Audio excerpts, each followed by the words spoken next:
Good morning. Welcome to Desert Palm UCC. We're so glad you're here. Sometimes we say wherever you are coming from on your spiritual journey, you are welcome here. And today I'll say even if you're coming from Vermont, to tease Andrew, who's moving on to bigger and better things. We're all excited for Andrew, who will be starting to serve a church in Vermont. And if this is not on your radar, today at 4 o'clock, we will be having his ordination service right here, which should really be a wonderful service and celebration to follow in Mission Hall. I think we're going to do coffee hour right here, but I just want to say quickly for anybody interested in the visioning work, if you happen to have missed that, we put up some of the poster paper in Mission Hall, and you can see some of the ideas that were generated, and we'll be communicating more of that in the weeks and months to come. I was asked to remind everybody we're getting back in the swing of normal things this week, so that includes signing the guest book, the red books. So reminder there. And we're actually going to be doing the offering today, so just a little trigger alert so that no one's shocked.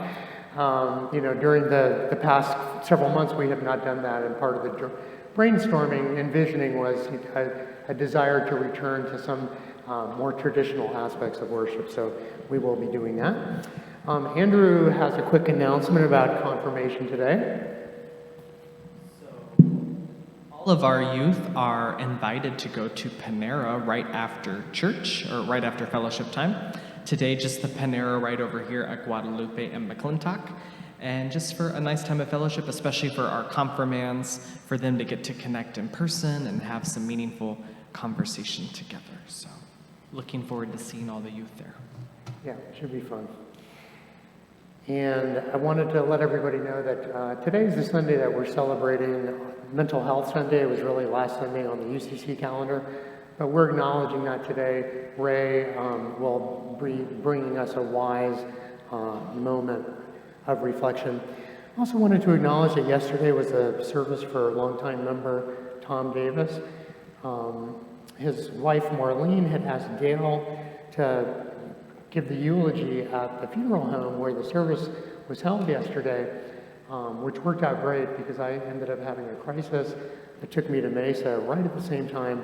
If Dale was here, I don't think he's here, I was going to thank him for saving me yet again. Maybe you're watching.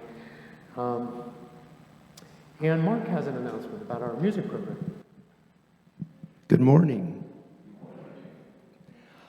So we have not been able to have normal chancel choir, the bell choir, and all that other stuff due to the, I'm going to mute you, Tom, sorry, due to obviously the pandemic and that we were experiencing. So a lot of people are really wanting to get back into singing and making beautiful music here. So we're going to actually start up early in the summer and have a summer program. So the chancel choir will be meeting on Wednesday night, starting the second Wednesday in June, and we'll be meeting all summer long from 7, starting at 7 o'clock. And I also wanted to open that up to any high school student or anybody else who hasn't sang in the chorus with us to please just come join us. The chancel choir, just check out what it's going to be. We're going to do all kinds of fun music.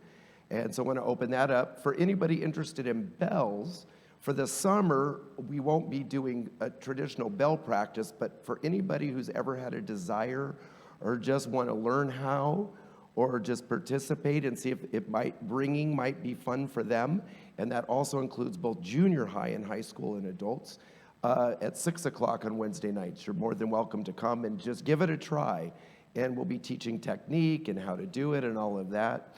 And I'm really looking forward just to a huge kickoff in the fall of just wonderful, beautiful music as we resurge our worship experience through music and the arts in the fall. So thank you all for your patience through this time.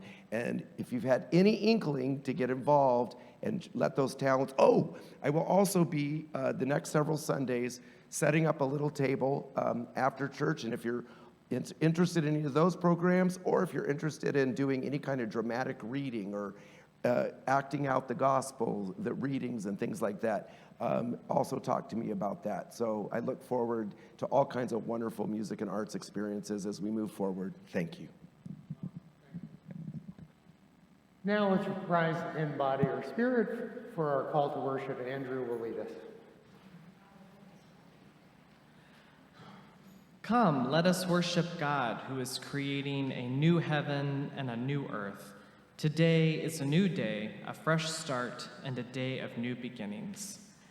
Come, let us worship God, who creates peace out of chaos, calm out of anxiety, and hope out of despair.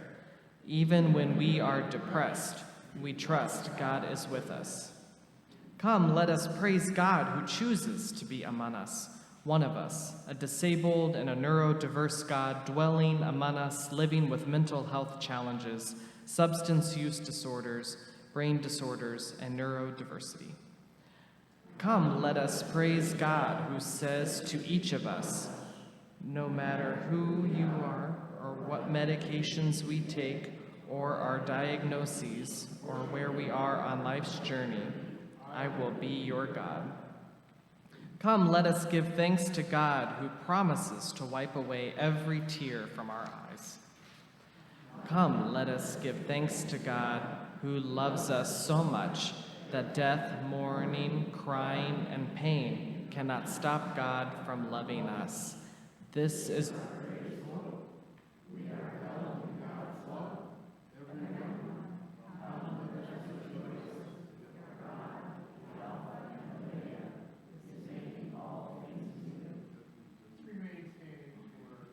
two verses here.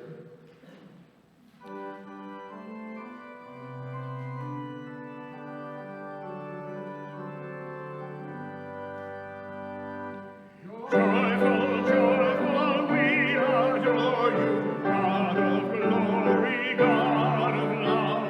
Hearts unfold like flowers before you, opening to the sun above. Melt the clouds of sin and sadness, wipe the storms of doubt away. Giver of immortal gladness, fill us with the light of day. Mortals join the mighty chorus, which the morning stars began. Countless love is reigning o'er us, reconciling grace and plan. Ever singing, move we forward, faithful in the midst of strife. Joyful music leads us onward in the triumph song of life.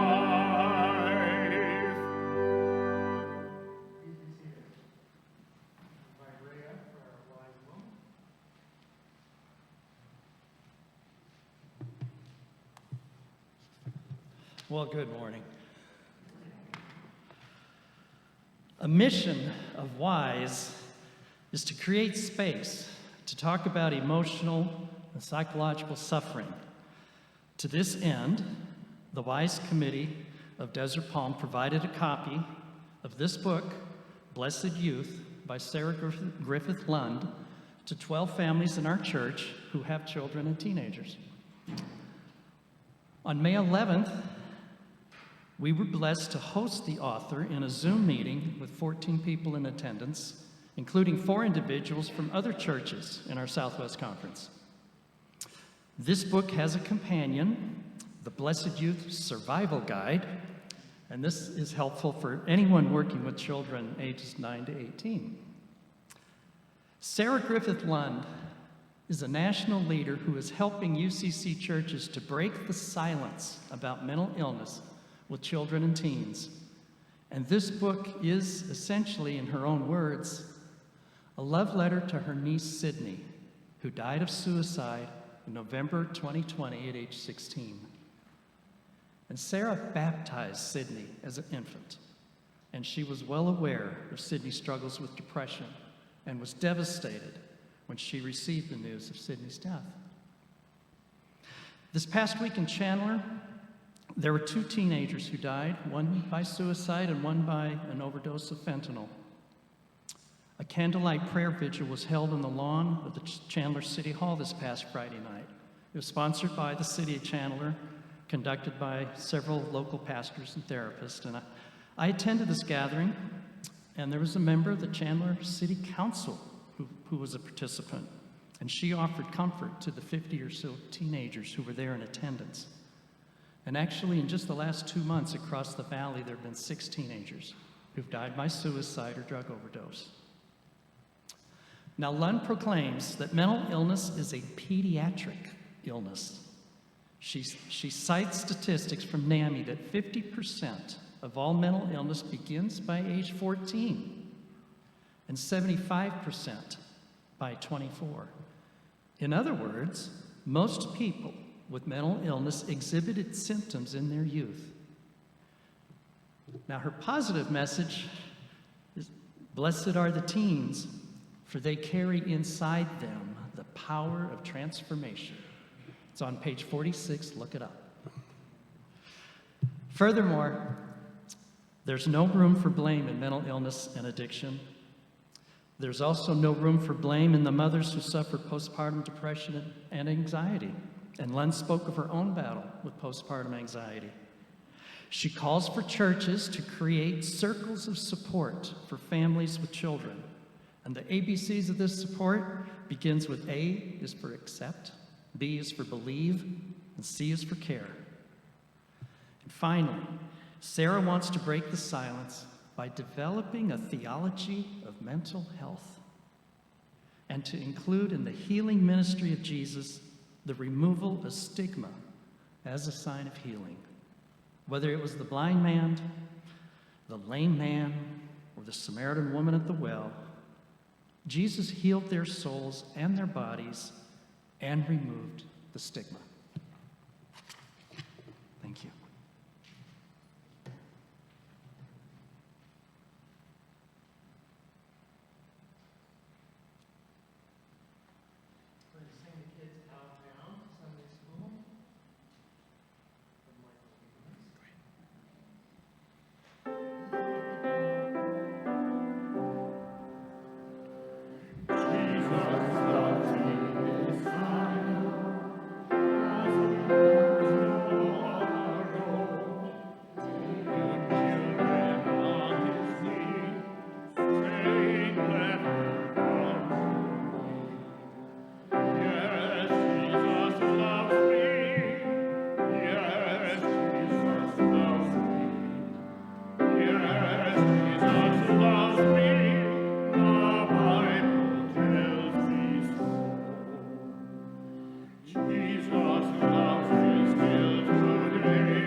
Our gospel today is from John chapter 5, verses 1 through 9, a meaningful story of healing. After this, there was a festival of the Jews, and Jesus went up to Jerusalem. Now in Jerusalem, by the sheep gate, there is a pool, called in Hebrew Bethzatha, which has 5 porticos. In these lay many ill, blind, lame, and paralyzed people.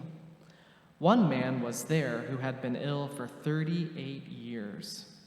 When Jesus saw him lying there and knew that he had been there a long time, he said to him, "Do you want to be made well?"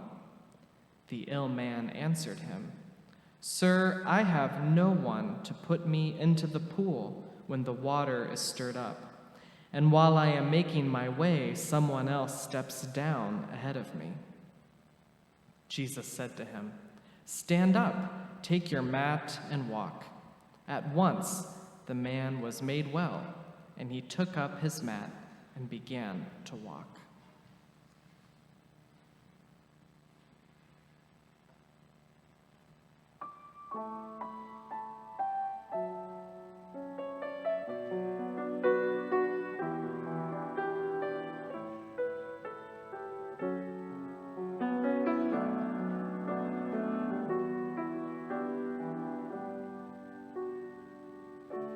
I believe the children are our future. Teach them well and let them lead the way. Show them all the beauty they possess inside. Give them a sense of pride to make it easier. Let the children's laughter remind us how we used to be. Everybody searching for a future. People need someone to look up to. I never found anyone who fulfilled my needs. An only place to be. And so I learned to depend on me. I decided long ago never to walk in anyone's shadow. If I fail, if I succeed, at least I live the way I believe. No matter what they take from me, they can't take away my dignity. Because the greatest love is happening to me.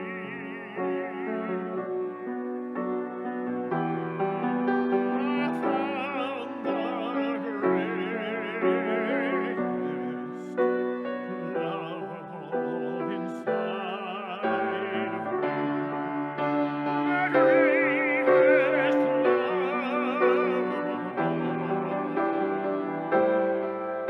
is easy to achieve.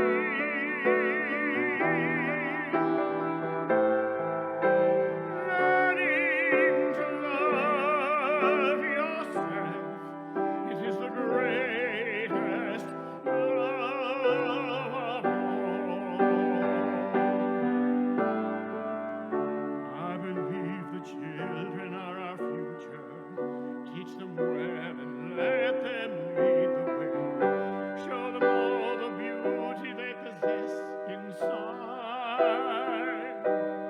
An only place of pride to make it easier. Let the children's laughter remind us how we used to be. I decided long ago never to walk in anyone's shadow. If I fail, if I succeed, at least I believe the way I live. No matter what they take from me, they can't take away my dignity. Because the greatest love is happening to me.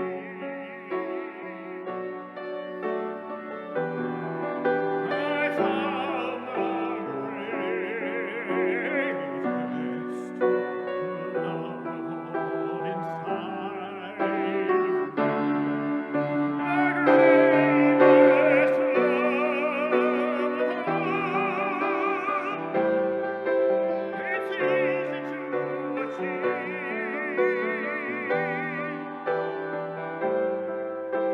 Learning to love yourself, it is the greatest love of all. And if by chance that special place that you've been dreaming of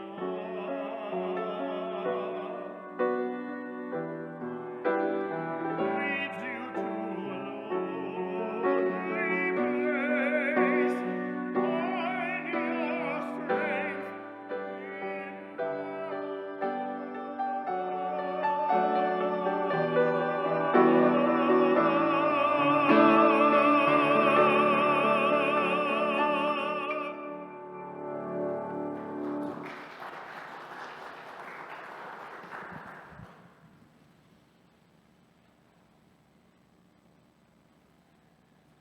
Thank you, Michael. Wow, that was fantastic. So today's gospel story about the healing of the paralyzed man got me thinking about the movie Awakenings. You've probably seen, because I emailed everyone a couple of times about this. You know, if you have a chance, watch the movie. I knew that was a long shot. Very few people would be able to. But at the same time, I'm thinking most of you have probably seen the film. And so what I'd like to do to begin with today, and trust me, we will get to the gospel story, but I want to show you the trailer for Awakenings. And I want to say, because today is Mental Health Sunday, you're going to see a couple scenes just in the trailer where Dr. Sayer, who is really based on the true life story of Oliver Sacks, is in a hospital, and he has some intense, somewhat humorous interactions with patients. And the intention of the film is not to make fun of the patients. It's really the doctor, played by Robin Williams, who's been a researcher all of his life. He's never worked with patients. Suddenly he's in over his head with some real people with some real issues. So with that said, let's just enjoy the trailer to get a feel for the film, which I'll be referring to in a moment. You will be working with patients, people, Doctor.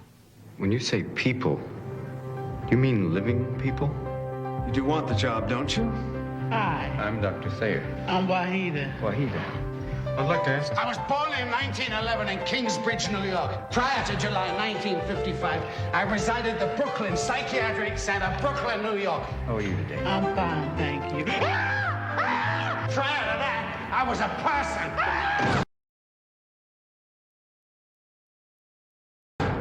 It's easier. You don't think it will, but it does. Can you hear me? Does he ever speak to you? Of course not. Not in words. No change, dated 9/11/44. Your patients, Doctor, haven't moved in decades. What I believe, what I know, is these people are alive inside. Well, how do you know that, Doctor? I know it. I just wanted to say to you, I preferred your explanation. At 200 milligrams, he showed no response. Maybe he needs more. Maybe he needs less. Dr. Sayer, it's a miracle. Where are my glasses? They're on your face.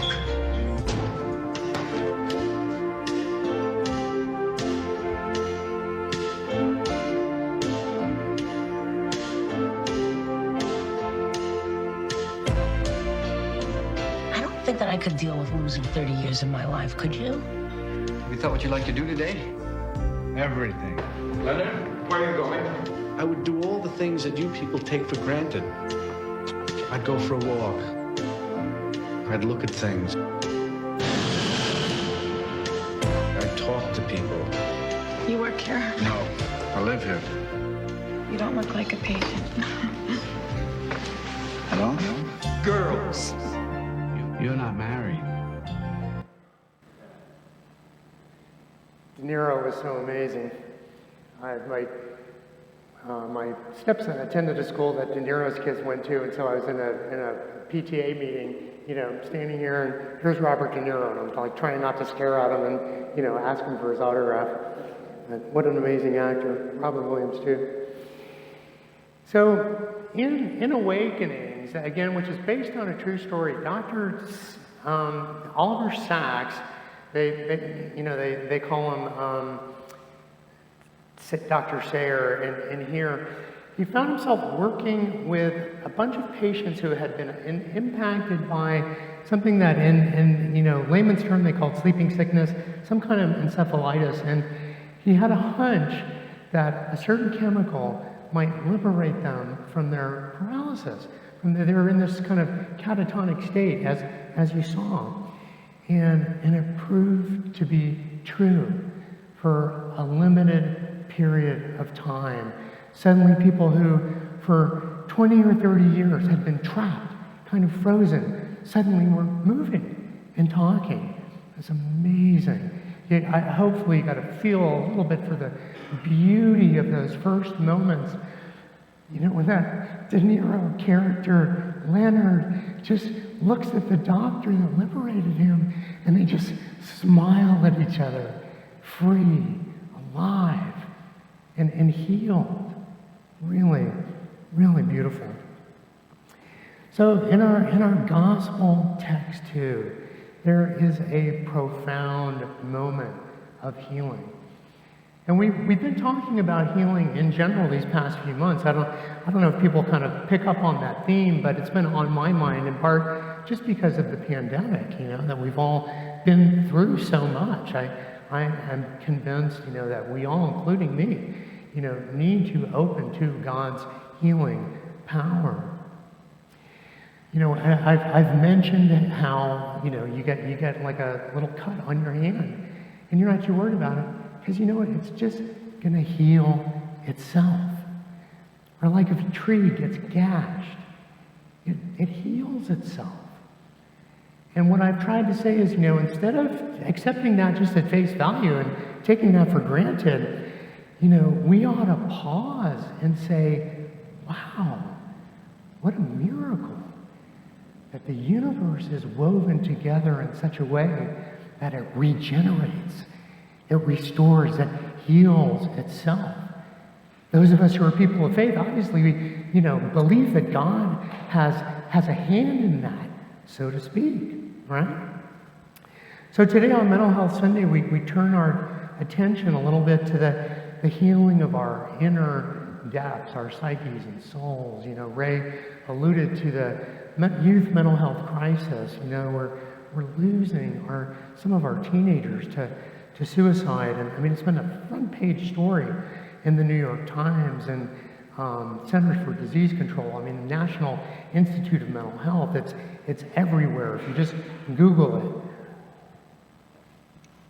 And I think we're all aware of it because we've been talking about it, and some of us have been reading Sarah's book, which is really, really good. So Sarah is an amazing national leader of the WISE movement. Another sort of grandfatherly figure whose name some of you will recognize is Henry Nouwen. He was a prolific writer, Catholic priest, closeted, sadly, because of the Catholic Church, but an amazing, brilliant man, best known for a book that he wrote called The Wounded Healer. And his basic premise, as you can just tell from the title, is that for anyone to be a healer, we have to acknowledge our own brokenness. And of course, this ties in with what Rohr had to say about spirituality in the second half of life, that in the first half we're building ourselves up. In the second half, we're starting to think about what's false, what is unnecessary, what is a mask that we put on to impress people in society when in fact there is a deeper, more authentic self within us that is desiring to emerge, to enjoy the thrill of authentic relationship. So I want to acknowledge this morning in the context of healing this notion that humility, honesty is necessary for healing to happen. And those of you who have read Sarah Lund's books, and I know not everybody has, but she's very candid about the struggles her family has had with mental health issues, and very courageously. And that's part of the power of what she has to say. She gets in front of an audience and she talks honestly about her family struggles, and then that morphs into, hey, just the national reality of we all suffer at times physically, we all suffer at times emotionally, psychologically, and so she brings some profound humility to that subject. Of course, we don't want to lose sight of the social implications of today's gospel story either, and that's a big part of the WISE movement. The welcoming and inclusive part is a recognition that oftentimes people with serious mental illness and people who are just struggling with other forms of brain disorders on various continuums, will want to keep that private. Sometimes there's shame, there's fear, there's judgment. And so part of the WISE movement is to say, again, this is normal, folks. Nobody's perfect. We're not perfect physically. We're not perfect psychologically. But just as we can feel, just as we can heal physically at times, God willing, at times there's also tremendous opportunities and potentials for psychological and emotional healing. And so the WISE movement looks at the plight of people suffering, especially with serious mental illness. SMI, is an abbreviation for that, and it's written into the laws, and there's a growing societal awareness for the plight of people who are struggling with SMI. And when we think about the gospel story in this way, it kind of lends itself, I think, to a push towards inclusive social justice. Because, think of this person who has been trying to be healed for 38 years, right? That's what the text says. He's been trying to get to the waters, trying to get to the healing waters. And, he says something about, when the water is stirred, I can't get to the water. It's really interesting. Apparently there was a legend that an angel would come and stir the waters, and that would make it sacred. And after the water was stirred, you wanted to get into it because it would be healing. This was like Lourdes, right? But this man, every time the water was stirred, there was a rush to get there, and he couldn't get there. Other people got there before him, right? And some biblical scholars feel like, well, this isn't in the most ancient text. So depending on which translation of the Bible you're looking at, you might not even see that verse. It's taken out by some. Sometimes there's a footnote that explains this legend. So this is kind of the background. But, so I want to touch on this notion that the man says to Jesus, when the water is stirred, other people get there first. I can't make it. It's a rat race to get to the water. And I think if we step back and take this symbolically, what's happening is, this is an allusion to the pressures and anxieties of daily life. The cell phone that goes off in the middle of your sermon, really, it's the reality of life. I wish Phil and I had planned that. But it's also the competitiveness. I feel like that's part of it. I mean, here is this man who is paralyzed. For 38 years, he's been trying to do something, but other people get there in front of him. I mean, if that doesn't highlight life's competitiveness, I don't know what does. It reminds me of a while back, I shared that story about the man walking along the beach. This is an ancient myth. A little fish says, "Can you protect me? Because there's bigger fish in the ocean that are going to eat me." So the man picked up the fish. Remember that? I talked about that as being sort of symbolic of like your soul. He picks up the fish, he took it home, and in every container he put it in, quickly outgrew it, until eventually he had to return it to the sea. But Michael Meade, who shares that story in his book, Why the World Doesn't End, says again that this too is an allusion to the competitive nature of life, and that to care for our souls, to experience healing, we have to have the humility to reach down and scoop up our sacred souls and take care of them, put them in safe places where they cannot be devoured. And then they grow and grow and grow, kind of like that story of the mustard seed, right? So I think we have an important spiritual insight here. In the beginning, when that little fish in itself, it was just a tiny thing. When Jesus was walking by this man, he appeared unimportant, right? This disabled person begging. But I think the deeper meaning here is what oftentimes appears insignificant or unimportant by the world's standards is what is actually most profound. Okay? So, for example, I might ask you, what are you doing in your retirement? Oh, I'm playing around with photography. Nothing much, just dabbling. But that's Bob's creativity. I wanted to get my hands on one of those night shot Bobs because they're just so amazing. I don't know if we can dim the lights in here a little bit, but we're going to be looking at the screen just for a second here. So, what are you doing in your retirement?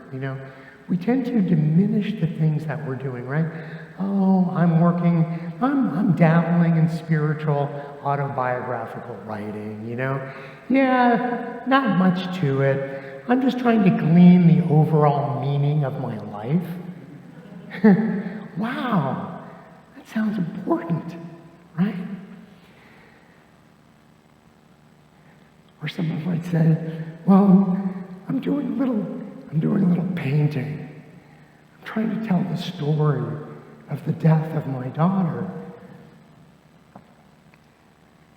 Let's go to that next picture. That's my first wife's kids that she had after we divorced, and her daughter on the right, Rihanna, passed away. Ryder on the left was supposed to be arriving here today just for a visit, and he overslept. He's a college freshman now. But her mom, my first wife, Lynette, is doing some really amazing painting to give expression to her grief and process that. We've got one image of that here. There's her twins in the palms of her hands. Or maybe some of you are working at the Welcome Center, right? Volunteering down there. It sounds so simple, doesn't it? Yeah, I'm volunteering at the Welcome Center. But those of you who are spending time there are witnessing the river of human beings that flows through that place. A river of stories, of suffering, of struggle and triumph and pain. And it is glistening like a holy stream. You folks doing that work are being baptized into the suffering of the world. I mean, literally thousands of people pass through there each month. You are descending into death and attesting to the return of life by being present with compassion. When anybody drops off things in the box out there by the gate, that's where it's going. It makes a difference. So I hope, that these examples remind us that what we're doing with our lives pertains to healing. We are engaging with the world, with our psyches and souls, and if we really do that genuinely and authentically, we will grow. I think it's a fascinating detail in this whole story that this guy who has spent 38 years waiting to get into that water is actually healed without even having to go into the water, right? It's not like Jesus says, here, let me help you. Jesus just says to him, do you want to be made well? So I think the message here, folks, is that healing happens in the context of relationship. If we can be present to each other and talk to each other honestly, be real with who we are, with what our struggles are, if we can take the time to listen to the struggles of someone else, then healing is possible. I mean, that's part of what the WISE movement is all about. So I may have mentioned, I might have neglected to say that, and when I first thought of Awakenings, when I first started thinking about this sermon, I wanted to go back and watch it, because I remember it was a great movie and it felt relevant, but I partially didn't want to go back and watch it because I remembered, I think that drug wears off. This miraculous healing that took place. If you've seen the movie, or whether you have or not, this is a bit of a, I'm going to ruin the movie for you if you haven't seen it. The drug wears off. Okay. Which is tragic, and I kind of remembered that, and I did not. I had part of me just like, I don't want to put myself through that again. But I felt called to go back and watch this film, so I did.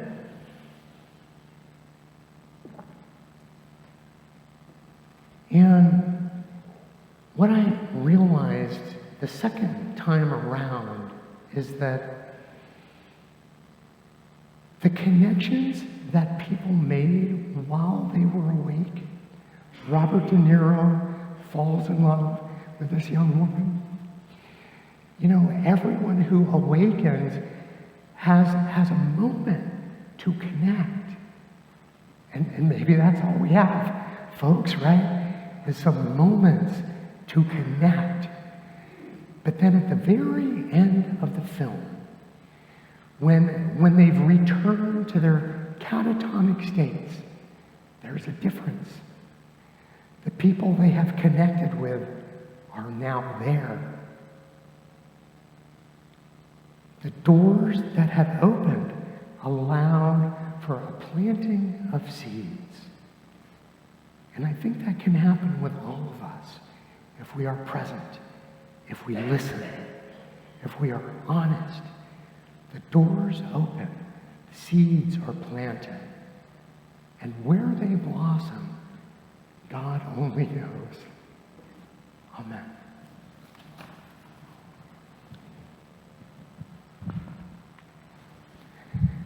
It's now time for the morning offering.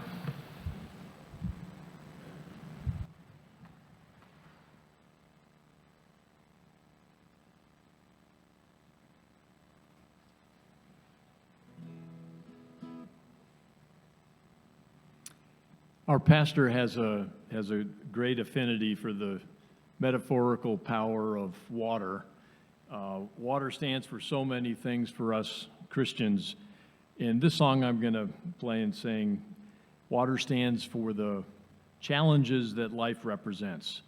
The water we must all cross is often not illuminated, it is often turbulent, but we have our hearts and dreams to help us navigate the water that we all must cross.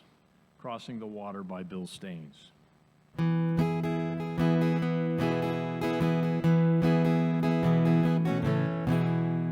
We are crossing the water our whole life through.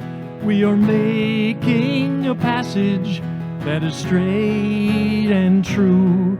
Every heart is a vessel, every dream is a light shining through the darkness of the blackest night. For there is no shallow water, and naught but love to keep us safely from the dangers and the devils of the deep. And with every breath within us, we search forevermore to find some peaceful harbor on that far-off shore. We are crossing the water our whole life through. We are making a passage that is straight and true. Every heart is a vessel, every dream is a light shining through the darkness of the blackest night. For some it is a glory, for some it is a game, for some it is a story filled with emptiness and pain. But as rising winds in chorus, we search for steady ground. There is only that before us, there can be no turning round. And we are crossing the water our whole life through. We are making a passage that is straight and true. Every heart is a vessel, every dream is a light shining through the darkness of the blackest night. Oh, there is no other journey that will ever be the same. No second chance horizon that will call you by your name. When the welling waves wash o'er you and stormy winds they drive, give your heart a song, sing it loud and long, keep your dreams alive. And we are crossing the water our whole life through. We are making a passage that is straight and true. Every heart is a vessel, every dream is a light shining through the darkness of the blackest night.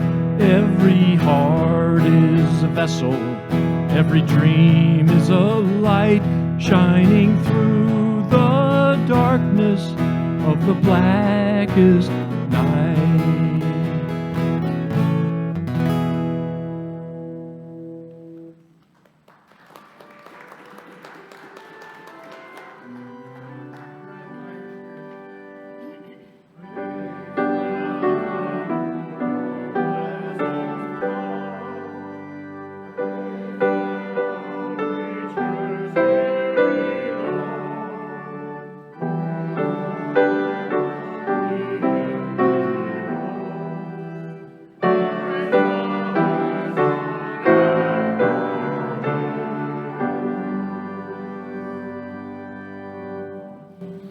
Please remain standing as we pray. Lord, I ask that you bless and consecrate these gifts and guide us as we use them to expand your realm of love and compassion and justice on earth. And now, Lord, hear us as we say the prayer Jesus taught his disciples, saying, Our Mother and Father, who art in heaven, hallowed be your name. Thy kingdom come, thy will be done, on earth as it is in heaven. Give us this day our daily bread, and forgive us our sins, as we forgive those who sin against us. Lead us not into temptation, but deliver us from evil. For thine is the kingdom, and the power, and the glory forever. Amen. Let's remain standing for our benediction of Holly Holly.